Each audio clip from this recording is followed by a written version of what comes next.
వాటికి పిలవండి మీరు. ఆల్రెడీ అయిపోయిన కాలేజీలకు పిలవడం ఏంది నాకు అర్థం కాల.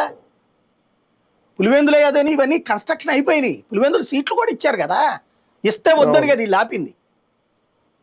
ఇస్తే వద్దని ఆపారు వీళ్ళు.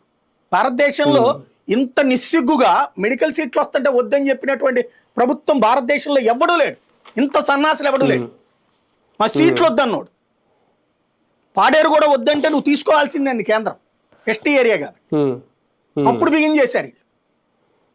పాడేరుది ప్రైవేట్కి ఇస్తానంటే కూడా కుదరదండి కేంద్రం. ఎందుకు? కేంద్రం డబ్బులు కూడా ఉన్నాయి అందులో. కొన్ని కేంద్రం ఇచ్చింది డబ్బులు, గిరిజన ప్రాంతాలకు కేంద్రం ఇస్తుంది. ఇప్పుడు వీళ్ళనే ఆ 30% కేంద్రం ఇచ్చేది గిరిజన ప్రాంతాలకి, ఈ మిగతా వాటికి అది ఇవ్వదు. ఇక్కడ సమస్యల్లో ఏంటంటే మెడికల్కి సంబంధించిన దాంట్లో ఈ చెప్పే వాదన ఉంది చూడండి, అసహ్యంగా ఉంది, చేదరించుకునేలాగా ఉంది. పదే ఇప్పుడు నిన్న ఆయన పివి రమేష్ అంతకుముందు మెడికల్ చేశారు కదా సెక్రటరీగా, ఆయన చెప్పుకొచ్చాడు వీళ్ళకి ఇచ్చే ఆ 30 ఏళ్ళు 33 ఏళ్ళు 1,50,000 కోట్ల రూపాయలు వాళ్ళు సంపాదించుకుంటారు కాలేజీలో. 1,50,000 కోట్లు ఈ 10 మెడికల్ కాలేజీల అంటే అది ప్రజల సంపదే కదా, వాళ్ళకి దోచిపెట్టడమే కదా.